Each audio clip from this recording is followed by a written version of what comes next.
নমস্কার বন্ধুরা, শ্যামলী ফুড ব্লগিংয়ে আপনাদের স্বাগত জানাচ্ছি। আজকে একটা চিংড়ি মাছের রেসিপি আপনাদের সাথে শেয়ার করছি।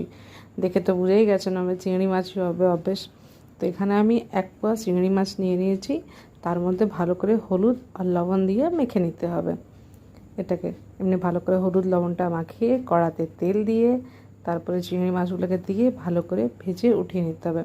একটু অল্প লাল লাল করে ভাজতে হবে, একটু কাঁচা ভাজা হবে না। যেমনি আমরা একটুখানি অল্প ভাজি, কিন্তু আজকে অল্প ভাজতে হবে না, একটু ভালো করে চিংড়ি মাছটা লাল লাল করে ভেজে নিতে হবে।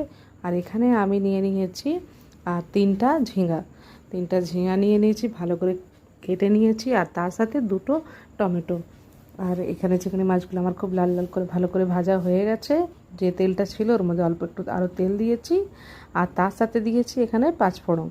কেন এখানে আমি বানাবো সরষা বাটা, চিংড়ি আর তারপরে ঝিঙা দিয়ে সরষা বাটা। এমনি ঝিঙা দিয়ে সরষা বাটা করা যায়, কিন্তু আজকে এটা আমার নিজের বানানোর রেসিপি।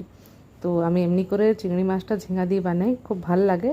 তো এখানে 4টা চেরা কাঁচা লঙ্কা আর তার সাথে ঝিঙাগুলো দিয়ে দিয়েছি, আর একটু লবণ আর হলুদ দিয়ে ভালো করে অল্প করে ভেজে নিতে হবে। তো ঝিঙা বেশি ভাজতে হয় না, অল্পতেই ঝিঙা গলে যায়। তারপর টমেটোটা দিয়ে দিয়েছি, আর এখানে আমি দিয়েছি সরষা, একটুখানি মগজ আর একটু পোস্ত আর একটু কাঁচা লঙ্কা দিয়ে ভালো করে বেটে নিয়েছি। এবার একটুখানি অল্প যখন টমেটোটা আর ঝিঙাটা ভাজা হয়ে যাবে, সরষাটা দিয়ে তারপরে যেমনি ইচ্ছা জল রাখতে পারেন, সরষার জলটা একটু বাড়াতে পারেন, কম করতেও পারেন। মাখা মাখা খেলে কম কম দিলেও চলবে। আমি একটু ঝোল ঝোল করবো, ওই জন্য একটু ঝোল দিয়ে চিংড়ি মাছগুলোকে ভেজে দিয়েছিলাম, দিয়ে দিয়েছি।